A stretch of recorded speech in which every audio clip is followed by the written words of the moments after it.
8원장 시작하겠습니다. 기도하겠습니다. 살아계신 하나님 아버지 은혜 감사드립니다. 창세기 이제 46장에서 50장까지 말씀을 봅니다. 그동안 믿음의 여정을 보았습니다. 하나님 그들의 믿음이 나의 믿음 되게 하여 주시옵소서. 또 최후 승리 역전하시는 그 하나님의 말씀대로 하나님 내 삶 가운데 놀라운 하나님의 능력이 나타나 모든 것이 합력하여 손을 이루는 결과를 보게 하여 주옵소서. 예수님의 이름으로 기도드립니다. 아멘. 오늘 함께 하실 말씀은 창세기 46장입니다. 1절로 4절까지 말씀 보겠습니다. 이스라엘이 모두 소유를 이끌고 떠나 브엘사바에 이르러 그의 아버지 이삭의 하나님께 희생 제사를 드리니 그 밤에 하나님이 이상 중에 이스라엘에게 나타나 이르시되 야곱아 야곱아 하는지라 야곱이 이르되 내가 여기 있나이다 하매 하나님이 이르시되 나는 하나님이라 내 아버지의 하나님이니 애굽으로 내려가기를 두려워하지 말라. 내가 거기서 너로 큰 민족을 이루게 하리라.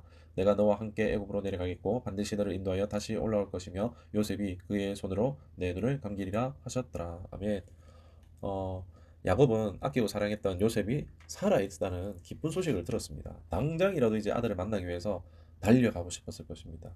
일반적인 아버지라면 그렇겠지만은 그러나 야곱에게 있어서 단순히 자식 보러 외국 가는 정도가 아니죠.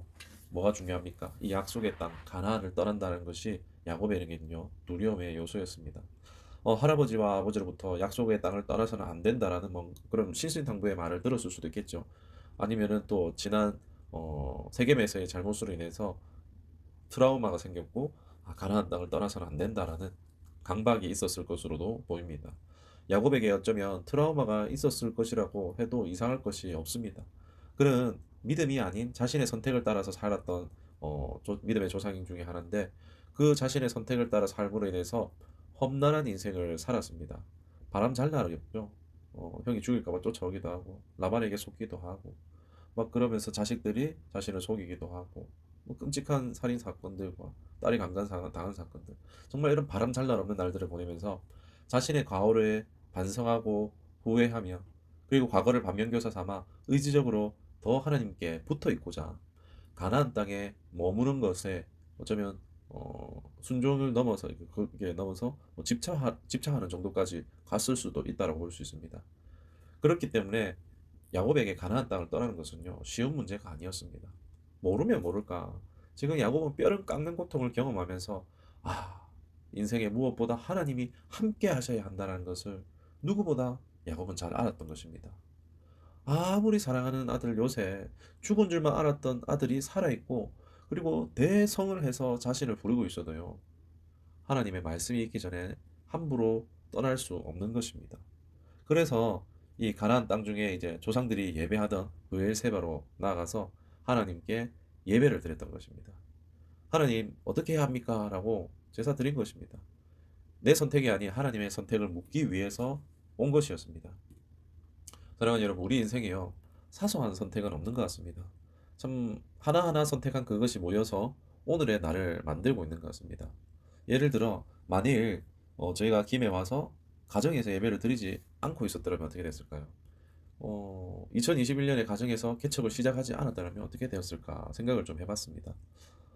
주일 설교 쓰는 게 뭐 한 주에 하나 쓰지만 그것도 쉽지 않다면 쉽지 않겠죠. 얼마든지 교회 탐방한다라고 해서 가정에서 예배를 드리지도 않을 수도 있고 뭐 이럴 수도 있었겠죠. 그런데 뭐 설교도 안 써서 편했을 수도 있겠죠. 그렇게 얼마든지 할 수도 있었지만 그리고 가정에서 예배를 드리고 또 개척 교회가 지금 장소가 구해지지 않은 상황에서 또 본격적으로 예배를 드리자 하는 것에 있어서 어, 본격적으로 예배를 드리지 않고 그냥 예배만 드렸을 수도 있겠죠. 우리 처음 교회 이름을 걸지 않고 그냥 가정에서만 계속 예배만 드렸을 수도 있겠죠. 얼마든지 인간적인 마음으로 편리함을 합리를 핑계할 수 있지만요. 시간과 에너지가 들어도 부담이 되어도 믿음의 선택을 했을 때에 돌아보니까는 함께 예배하고 아무것도 된 일이 없어도 이제 마음을 본격적으로 먹고 시작했을 때 그냥 일이 이루어져 가는 것을 경험하게 해주셨습니다. 그러니까 사소한 선택이지만 믿음을 선택했을 때 그 믿음이 그릇이 되어졌고 거기에 부으시고 채우시는 하나님을 경험할 수가 있었습니다. 그래서 우리가 할 수만 있으면 믿음을 선택해야 합니다. 사소한 것이라도요. 믿음을 선택했을 때 복이 되게 하시는 하나님을 정말 많이 경험합니다. 그 믿음을 선택하기 위해서 야곱은 제사를 드린 것이죠. 예배한 것입니다. 기도한 것입니다. 자기의 힘으로 함부로 되지 않기 위해서 부단히 지금 조심스러운 것입니다. 어찌 보면요, 강박 같아 보이기도 합니다. 그러나 신앙으로 볼 때에 경외라고, 하나님 경외라고 할 수 있습니다. 하나님을 두려워하는 마음이 또 존경하는 마음이 경외인데요. 오해가 뭐냐면은 하나님을 왜 두려워하느냐, 막 하나님 벌 줄까 봐 막 하나님 두려워한다 이런 사람들이 많은데, 하나님은요, 우리 죄 짓는다고 그때그때마다 벌 주지 않습니다. 하나님의 심판은요, 최후에 있습니다. 사랑하는 자에게 뭐 회초리 될 수는 있겠죠. 지금 야곱은요, 이 야곱의 두려움은 그런 벌 받을까 봐 두려운 그런 게 아니고요. 하나님이 자신에게서 떠나가실까 봐가 두려운 것입니다. 내가 가나안 땅을 떠났을 때 하나님이 떠나시면 어떡하나, 이게 두려운 것입니다. 험한 세상에 혼자 남겨질까 봐 또 혼자서 결정하고 혼자서 책임지고 그 고생과 두려움을 너무나 야곱은 잘 알기 때문에요. 내 홀로 선택해봤고 내 혼자 책임져야 됐었고 내 혼자 그 고독한 그 고생과 두려움을 경험해봤기 때문에 야곱은 아는 것입니다. 나 홀로는 두렵고 큰 세상입니다.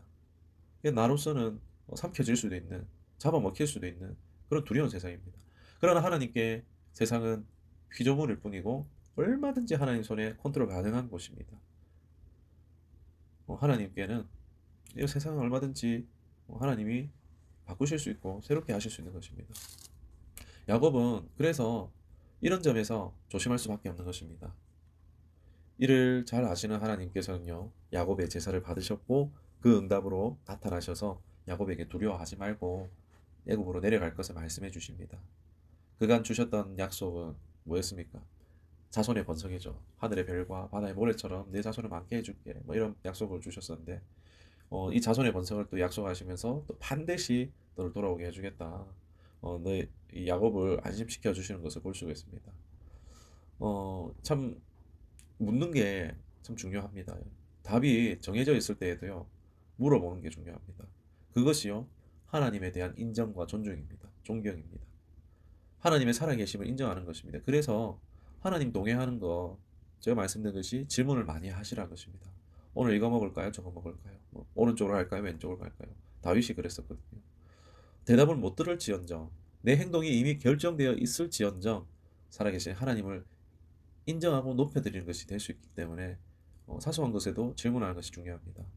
이것을 우리가 반복해서 해나갈 때 내 삶의 믿음 중심으로 바꾸는 좋은 훈련이 될 수 있기 때문입니다. 늘 하나님과 동행하시고 응답을 경험하고 감사하시게 되는 은혜가 있기를 주님의 이름으로 축원합니다. 이제 28절에서 30절 말씀을 보고 마치도록 하겠습니다. 야곱이 유다를 요셉에게 미리 보내어 자기를 고센으로 인도하게 하고 다 고센 땅에 이르니 요셉이 그의 수리를 갖추고 고센으로 올라가서 그의 아버지 이스라엘을 맞으며 그에게 보이고 그의 목을 어음 맞춰 안고 얼마 동안 울매 이스라엘이 요셉에게 이르되 내가 지금까지 살아있고 내가 내 얼굴을 보았으니 지금 죽어도 족하도다.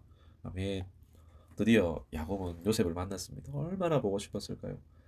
감히 상상하기도 어려운 것 같습니다. 한동안 울고 고백합니다. 내가 지금 죽어도 족하다. 하나님은 야곱의 이 자기중심적인 사고와 행동들로 인해서 많은 아픔들이 이 가정에 생겼었지만, 그러나 이것은 뭐 하나님이 벌 주신 게 아니고 어찌 보면 자초되어진 그 모든 일들이죠. 그러나 이것을 하나님 안에서 합력하여 선을 이루게 하신 것을요, 야곱은 경험하고 있는 것입니다. 하나님은 역전의 명수이십니다. 다 망치고 끝난 것 같은데 나는 포기했는데 하나님은 역전을 이루어내십니다. 영화나 드라마, 스포츠 경기 우리가 왜 봅니까? 위기가 왔다면 어떨까요? 막 뻔한 예측과 결과로요. 다 재미없을 겁니다. 그런데 이런 것을 우리가 재미있고 즐겨보는 이유가 무엇입니까? 치열한 공방과 위기가 존재하기 때문에 그리고 또 마지막 순간의 역전은요. 더할 나위 없는 최고의 감동을 안겨줍니다. 하나님은요. 우리가 맡길 때까지 기다리십니다. 최고의 그림을 그리고 준비하고 계시는 것입니다. 그리고 우리의 때가 끝나면 하나님의 역전이 시작됩니다.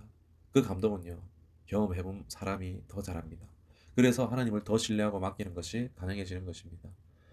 내 상황이 만만치 않고 해결의 기미가 보이지 않아도 낙심하지 말 것은요, 하나님의 타이밍이 있다는 것입니다. 역전에 하나님이 계시다라는 것입니다. 그러므로 이러한 하나님을 경험함으로 우리가 믿음에서 믿음으로 살아가는 것이 가능해집니다. 역전의 명수이신 하나님께서 합력하여 선을 이루시는 하나님이시란 것을 우리가 기억하며 기대하시기를 더욱 사모하시기를 주님의 축원합니다. 기도하시겠습니다. 사랑의 하나님, 창세기 46장의 말씀을 보게 하시니 감사드립니다. 드디어 이제 야곱과 요셉이 만나는 것을 봅니다.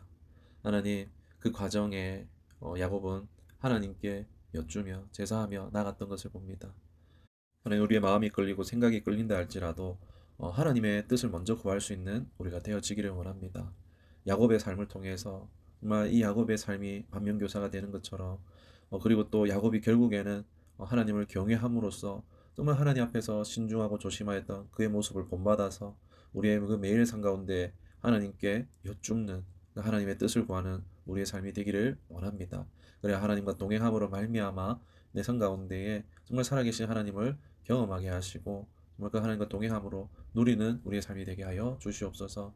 하나님, 우리의 모든 실수들, 넘어짐들 많이 있지만 그것을 하나님 또 바꾸셔서 선이 되게 하시는 하나님을 봅니다. 그 모든 어려움이 있었지만 합력하여 선을 이루셔서 아름다운 열매 맺게 하신 하나님을 찬양합니다. 하나님, 지금 당장에 보이는 상황들이 원활하지 않고 원하지 않는 대로 되어간다 할지라도 하나님, 이때가 하나님의 일하시는 때, 하나님께 맡겨드릴 때임을 우리가 기억하면서 정말 역전의 명수이신 하나님께서 내가 최선을 다한 것, 내가 모든 것을 한 것보다도 더 나은 결과를 주실 줄 믿음으로써 우리가 하나님을 신뢰하고 믿음에서 믿음으로 살아갈 수 있는 은혜가 있게 하여 주시옵소서. 감사드리며 예수님의 이름으로 기도드리옵나이다. 아멘.